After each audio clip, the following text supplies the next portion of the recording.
All right, guys. Injuries from the game. Charles Omenihu had an oblique strain. He'll be day-to-day. Christian McCaffrey, calf contusion, day-to-day. Elijah Mitchell, groin, day-to-day. Go ahead. I understand what day-to-day means, but is there any level of concern with the injuries to McCaffrey and Elijah? No, I mean, we're expecting to get them all back for Sunday, but we'll see how it goes through the week for practice and everything, and hopefully it'll go well, and that'll get them ready for Sunday.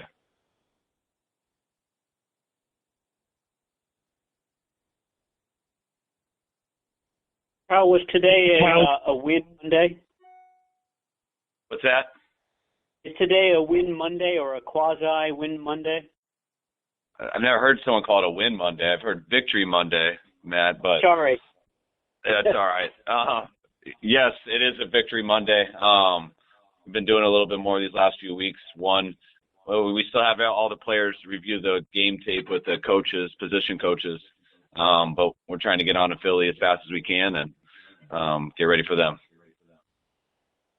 Kyle, with the 9 a.m. start, I mean, how do you adjust your schedule to get that body clock, I guess, as best you can going into Philly? And then how much better are the Eagles than when you faced them last year in week 2? I'm pretty sure we're kicking off at 3 Eastern, 12 noon, right? That's right? All right. Yeah. Dad did that. All right. Cam, don't mess with me like that. My dad did that to me yesterday. Thank goodness. So we should be all right by 12. What was the next question for the rest of it? How much better do the Eagles look than when you guys faced them last year in week 2? In a 10 a.m. start Pacific time.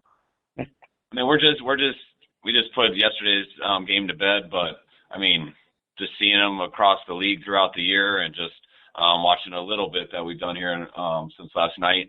I mean, there's a reason that they've been the best in the league so far. I mean, throughout this whole year. I mean, offense, defensively, special teams. Last year, we were real concerned going into the game playing them. We knew they had some good talent and they had good schemes, and that was a real tough game there. And all they've done is play together, add some more players, and gotten a lot better since then. Turnover differential is obviously important in every game, but are you at all surprised at how well Brock has been able to take care of it? You guys, I think, are 15-0 when you're either tied or win the turnover battle. Has that been something that obviously has been a point of emphasis, but also maybe surprised you at how well he's done it? Yes, he's been unbelievable with that. I think that's the number one thing he's done. And to be able to be as good with the ball as he has while still making a number of the plays that he has, that's definitely the thing I've been the most impressed with. Kyle, I realize you guys had a great success on the ground in 2019, and so you didn't throw the ball much at all. But in these 2 games, is this kind of more your style, or what you want that offense to be with the 50-50 split or a very close split between run and pass? Yeah, I mean, we always try to do that just because we don't like anyone to tee off in any direction. But I wouldn't say it's necessarily the style of the game that I want. It's just we feel we got to adapt to the style that we think you need to play to win whatever that given game is or that given moment that week. And the better defensive lines you go against, the better defenses you go against. That style usually leads to slowing guys down and not allowing other teams to play at what they want to do. And it also gives you a much higher percentage of winning the turnover battle too. So I think you need to be able to win games that way in the playoffs a lot, but not always do you have to. I mean, we saw it a different way in our first week for Seattle, and we'll work all week to see how we see it this week too. You talked, and a lot of your players talked about, you really wanted to run the ball a lot to negate Dallas's pass rush, and by some metrics, the Eagles have an even better pass rush. Obviously, it can be said the simplifying things was like, oh, you're going to do the same thing, you did against Dallas, against Philadelphia, which they're expecting, and it goes into this cat and mouse game. I don't know. I guess how do you approach that kind of with an idea? They might think they know what's coming. Sorry, that was another very long question.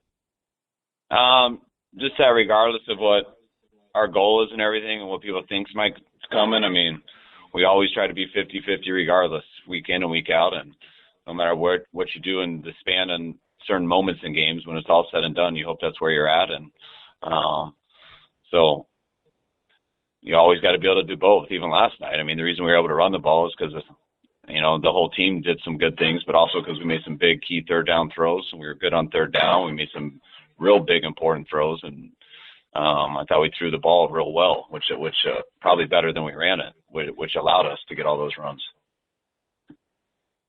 Kyle, back in August, you practice this week. Jimmy Garoppolo coming back to practice. I don't think so. I think he gets X-ray tomorrow to see how things are going. I believe so, but I still, same as last week, I'd be very surprised if he was out there this week. Hey, Kyle, back in August, you guys cut Nate Sudfeld even after giving him that guaranteed contract. What did you see in Brock in OTAs and training camp that made you guys confident enough in him to do that? When you first started out, he got such few reps because of how much reps we were giving to Trey and how much we were giving to Nate. But every time he got his 1 or 2 reps of practice, just how decisive he was and got the ball to the right spot and did it aggressively. Never seemed unsure of anything. And so he kept earning more reps, and the more reps we gave him, the more he continued to look the same and didn't take any steps back. And then he carried it over to some of the preseason games. So by the end of that, it was pretty easy to see how Brock was coming, and we knew we wanted to keep him on the roster and not risk him going to practice squad. So it was a decision we had to make. Now, you have the defensive player of the year on your roster, but I'd argue that there's no defender in the league more valuable than Fred Warner, just by the way that he's able to take away the middle of the field and force a quarterback to go elsewhere.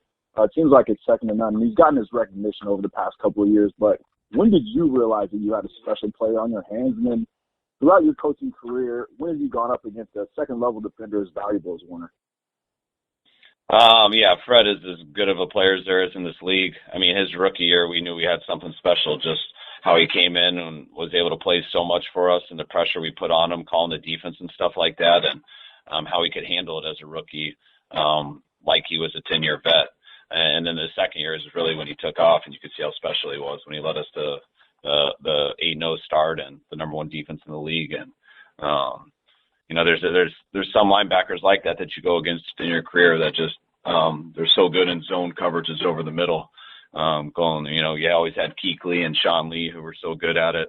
You always had Bobby Wagner and KJ Wright were as good as anyone at it. And then you had Fred right there, and Dre and Aziz are coming right along too. But it always started with Fred, and he covers a lot of ground over the middle. And I know those are usually the guys that the quarterbacks notice the most. We'll take 2 more, guys. Kyle, how involved has Trey and Jimmy been in meetings over these last several weeks with Brock?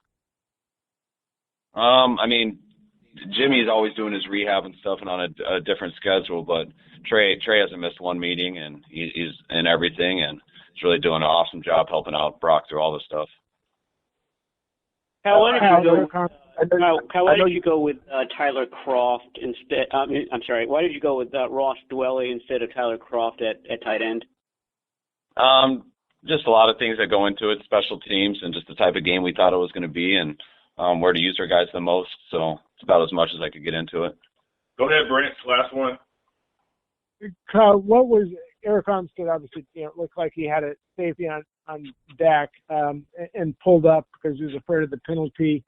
I guess what would be your coaching point on that? And did you understand his thought process?